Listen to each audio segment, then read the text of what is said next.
बोलिए श्री सद्गुरु महाराज की जय। प्रातस्मरणीय अनंत श्री विभूषित परमाराध्य श्री सद्गुरु महाराज के त्रैलोक पावन पाद पद्मों में शरणमन समुपस्थित मंचस्थ महात्मा जी स्वनिवास में विराजमान महामहिमावान संत मत के वयोवृद्ध संत स्वामी अच्युतानंद जी महाराज के श्री चरणों में नमन।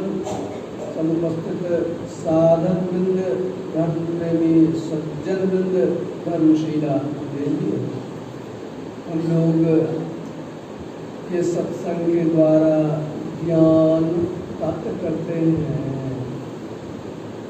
धर्म कथा वार सत्संगा विभिन्न चर्चाओं के द्वारा अपने को तैयार करते हैं।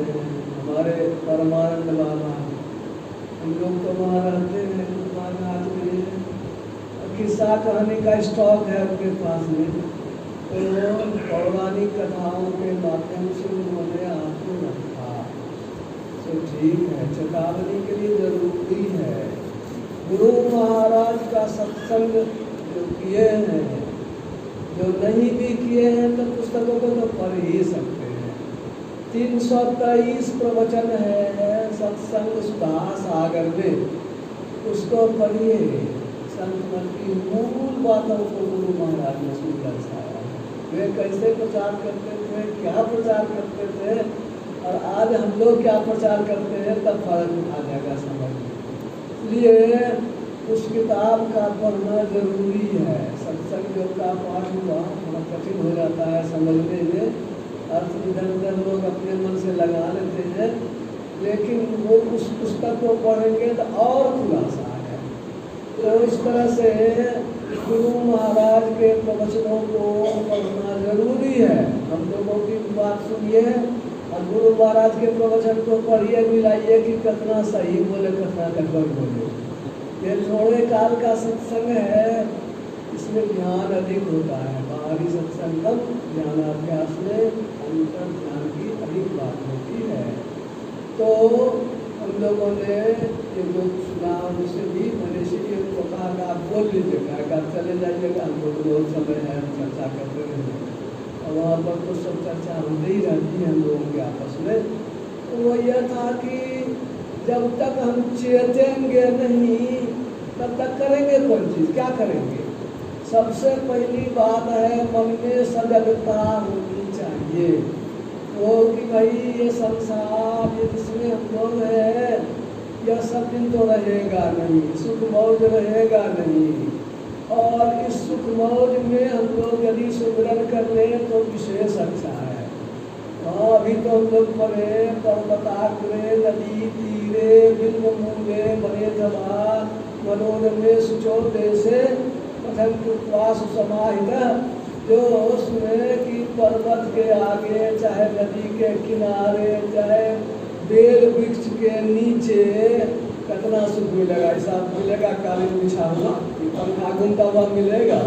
बेल के नीचे बैठिएगा तो कटा मिलवे करेगा। पर्वत के पास बैठिएगा तब पहाड़ पर बैठिएगा, मुलायम बिछावन कहाँ मिलेगा। तो जो भागवत कथा कहे थे तो सनक सनंदन सनातन सनत कुमार जी, तो वो बालू पर लोग बैठते थे। वहाँ के मालूम मट्टी नहीं है, जाइएगा हरिद्वार ऋषिकेश में देखिएगा कि वहाँ पर आप बैठ जाइए, झाड़ मुझे कपड़ा तक की मिट्टी नहीं रहेगा आपके देह में। तो उस बालू पर बैठते थे। वो कहाँ बैठे थे, वे बैठे थे पत्थर पर। तो बैठने के लिए वो है, तो कैसी भी स्थिति है उसका मतलब नहीं है, बाहर की स्थिति है। भीतर को ठीक करने की जरूरत होती है। अब भीतर को ठीक करने के लिए वही पहले जो ज्ञान की चर्चा हुई, जानना अपने का जानना तो अंतिम में होता है। पहले तो संसार को जानना पड़ता है कि संसार में देखते उठापटक होता ही रहता है। कभी बहुत है और कभी कुछ नहीं है, कभी घन घना, कभी मुट्ठी वर्चना, कभी वो भी मना। बाबा जी का जीवन तो ऐसा ही होता है, कभी खूब सुख है, कभी खूब दुख है। वो ऐसी स्थिति में हर समय संतुष्टि के साथ रहा है। ये विभिन्न कथाओं के माध्यम से परमानंद बाबा ने बहुत अच्छे ढंग से कार्य सब बातों को ये मन को समझाना है। कभी जो हमारी स्थिति है नहीं रहेगी। शरीर को ही लीजिए, शरीर अभी हम लोग स्वस्थ है, अब धीरे धीरे रहेगा स्वास्थ्य नहीं, उम्र बढ़ते जाता है, नहीं कुछ तो बुढ़ापा नहीं करेगा। यदि बच गए तो बूढ़ा होगे कीजिएगा, अब बूढ़ा यदि हो गए तो कितने लोगों को देखते हैं कि धनुष को बनिए जाते हैं, एकदम टेढ़ा हो जाते हैं, झुक जाते हैं, धनुषे की तरह हो जाते हैं। उस कष्ट को तो कोई नहीं पड़ेगा, एक सब बीमारी धरेगा। बैठते हैं तो कभी ये दर्द, कभी वो दर्द, कभी वो ध्यान भजन क्या बनेगा। इसलिए सारी परिस्थितियों को पहले से ही बता सब आपस में विचारा जाता है। उस विचार से मन में सजगता आती है, हम तैयार होते हैं कि हमको करना क्या है। तो ये ज्ञान की पवित्रता और तीर्थ की पवित्रता, तीर्थों में पवित्रता आती है। तीर्थ में जाते हैं, डुबकी लगाते हैं, देह को मलते हैं तो साफ होता ही है। गंगा जी के पानी में नहाइए, ताजगी तरो ताजा हो जाता है, वह भी ठीक ही है, बेजा नहीं है। खूब गर्मी लग रही है हरिद्वार में, ऋषिकेश में, हरिद्वार में तो ऋषिकेश में जो मन जो है थोड़ा गरमाया हुआ है। अपना आश्रम तो ऊपरे में है, देखिए वो लक्ष्मण झूला के ऊपर में संत मत का आश्रम है। वो वहाँ से उतरे, तुरंत 1 मिनट नहीं लगता, आधा मिनट में चले जाइए, डुबकी लगा लीजिए, मन पूरा ठंडा हो जाता है। तो यह कहने का मतलब है कि ये जो है तीर्थों में लाभ है, नहीं है सो बात नहीं है, लेकिन वह बाहरी लाभ है। तो टूरी वाला किस्सा सुनने की है, भीतर को ठंडा करे, भीतर को पवित्र करे, भीतर को सुंदर बनावे, ये होगा ज्ञान से। यही कहा ज्ञान रूप से जो पवित्रता आएगी, आपके विचार में पवित्रता आएगी, विचार की मलिनता दूर होगी, सोच आपकी बदलेगी, समझ आप सुंदर धारण करेंगे और उस समझ से जब कोई काम करेंगे तो आप सफलता भी अनुपन्ना से पालेंगे। इसीलिए उनको सरकार ने कहा ज्ञान की पवित्रता को छोड़ करके केवल बारे मानोगे नहीं काम चलेगा। ज्ञान शौचक परित्यज्य, ज्ञान की पवित्रता को छोड़ करके बाह्य जो रमते रंदर, बारे बार रहोगे, खाली बारे रहोगे।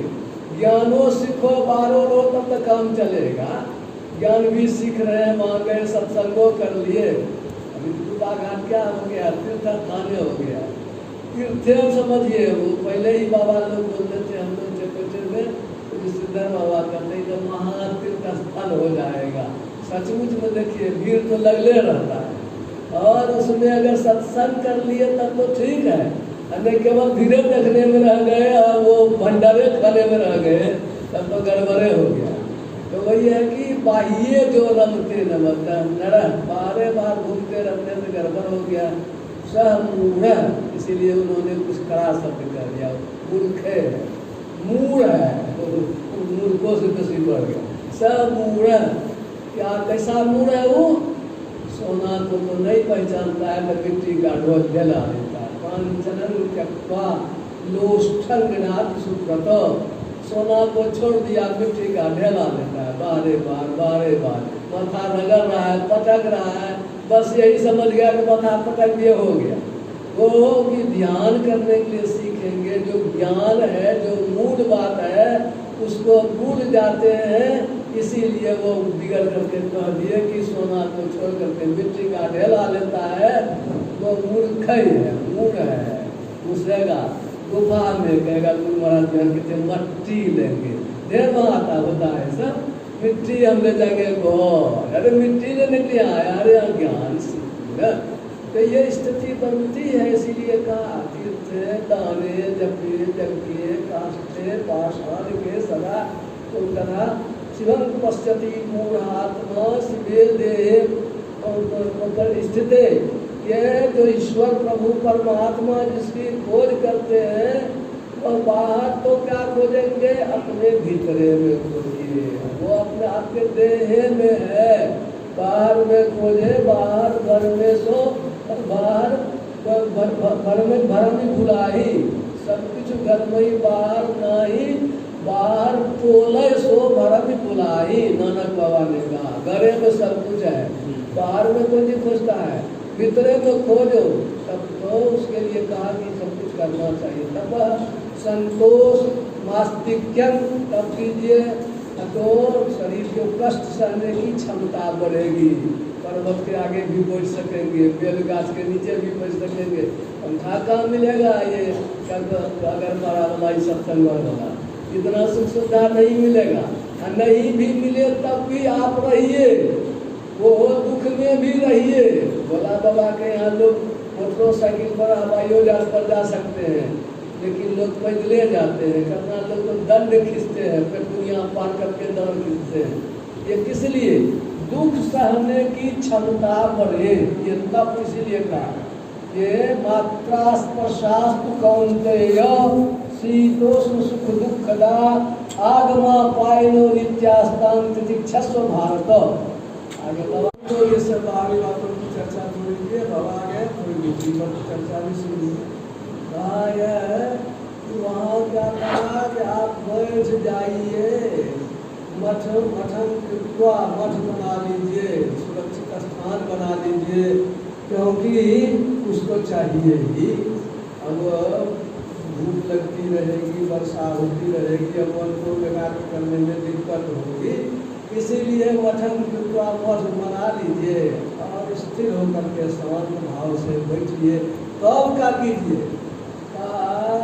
तब कीजिए वही सुरतिया हो नैना से न करे। बड़ा सुंदर गा रहे थे हमारे फूल बाबा। सूरत में होता है ख्याल। आप कहाँ हैं? आँख बंद करते हैं तो आंखें जब बंद रहती है तो आप कहाँ हैं? अंधकार में है। कैसे अंधकार में है? आप जहाँ रहते हैं वही में झलकता है।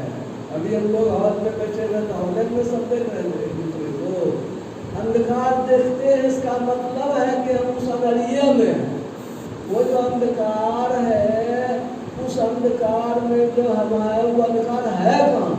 वो अंधकार है नैना काश में। इसीलिए का सूरत ख्याल सूरतिया हो नैना से न करे। आँख से भागो मत, रहो उसी अंधेरिये में रहो। कब तक हम अंधेरिया में रहते हैं? जब तक अंधकार हम देखते रहते हैं। अंधकार भी देखना छूट जाता है, आंखें बंद करते हैं, ध्यान करने के लिए बैठते हैं, अंधेरी हो गए, अंधकार नहीं है। क्या से क्या क्या से क्या किधर में फिसल करके मन चला गया है। अब वही सब बात मन में है, अंधकारों खत्म हो गया। इसीलिए पहला काम है कि आप वहाँ पर खूब बढ़िया से, जैसे बाहर में आसन लगा करके बैठे, वहाँ पर सूरत को जमा करके बैठिए, सूरत को स्थिर करेंगे। बाहर जाता भीतर आने तो करीब ये जो वो दादू मेरा जिंदगी रहे नहीं, वो मन जो है बाहर भागते रहता है। ये दादू दयाल जी कहते हैं कि मेरा एकदम दुखी तो हो गया है कि यह मन जो है बाहर में जाता रहता है, भीतर में आना मतलब अंधकार में भी हम ठहर सके। पहला काम तो यह है अंधकार को देखना। इसलिए जप करने की विधि में हम लोगों को क्या है? हम लोगों को है कि अंधकार को पहले देखना सीखिए, स्थिर कीजिए और तब जपिए। वो सूरत जिसको कहते हैं, ख्याल जिसको कहते हैं, वह आप हैं, लेकिन उसके साथ मिली हुई सारी चीजें हैं। जैसे दूध में घी मिला हुआ है, वैसे ही वहाँ पर मिले हुए हैं। वहाँ पर वो कहते हैं नासाग्रे सस्विंदे बिंदु मध्य तुरीयकम। वहाँ पर नासिका के अग्रभाग में, नासिकस्य नहीं है, नासिकस्य मतलब न के होगा, और नासा मतलब हो गया उसके आगे, और उसके आगे मतलब नाक के आगे कहाँ देखेंगे? वही जो हृदय में वासना तन वास है तो क्या वो जो अंधकार आप देखते हैं वही है जो हृदय है।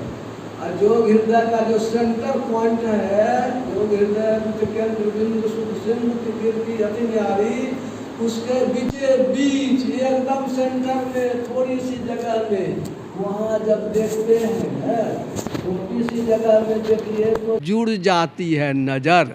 जैसे किताब का पन्ना देखते हैं तो समुच्चय पन्ना देखते हैं, और जब पढ़ने लगते हैं तब बायों आँख दाहिनों आँख दोनों मिल जाता है। ये मेल दृष्टि को जोड़ने की ये तरकीब है। छोटी सी जगह पर आप नज़र को रखेंगे, आपकी सूरत जुड़ जाएगी।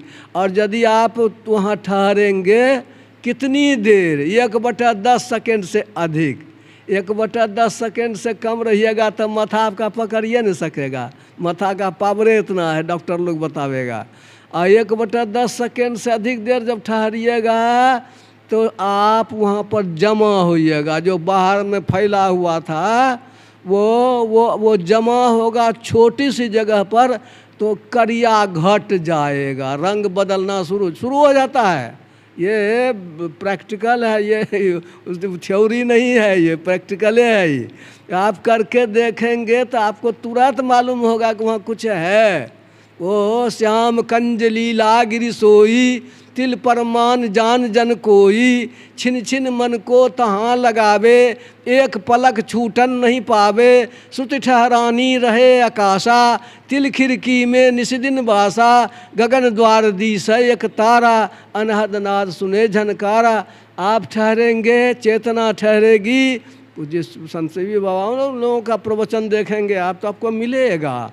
कलम को रखते हैं सादा कागज पर, दाग पड़ता है। कौन दाग पड़ेगा? कलम में जो स्याही रहेगी। दृष्टि रूपी कलम में चेतना रूपी स्याही है, और उसको जब रखते हैं आप विचारों को हटा करके स्वच्छ भाव से प्रेम पूर्वक, तो चेतना का रंग क्या है, वो चमक तो उसमें वही करेगा। आपको कुछ दिखाई पर वही करेगा, लेकिन वही शर्त यही 1/10 सेकेंड से कम ठहरिएगा तो देखिए माथे नहीं पकड़ सकेगा। आपकी शक्ति इतनी ही है। वहाँ ठहरेंगे तो वहाँ देखेंगे, ध्यानाभ्यास इसी का नाम है। और वो उसके भीतर में का चित बिंदु मध्य तुरीयकम स्रवंत ममृतंग पश्चिम नेत्राभ्यांग सुसमाहित। यह जो चेतना को जो देख रहे हैं, प्रकाश जो आप देख रहे हैं, चमक जो आप देख रहे हैं, आपका ही वह रंग है। आपकी चेतना ही वह उस रूप में दिखाई पड़ती है। आप अमृत स्वरूप हो, आप शरीर में हो तो जिंदा हो, आप निकल जाएंगे तो शरीर मुर्दा। इसीलिए उसको कहा अमृत। वो प्रकाश और शब्द जो है अमृत रूप में है। और इसके लिए पहले नीके राम कहता है, बड़ा बढ़िया बात है, कहते न जाइए, रामे राम कहिए ना, कहते तो जाइए। एक शब्द का तो अभ्यास करेंगे ना, मन जमा होगा।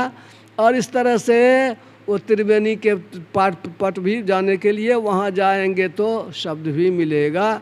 ये सब आप प्रैक्टिकली देखेंगे। और अब बाबा आ गए हैं, अधिक देर अब बोलना तो ठीक नहीं होगा।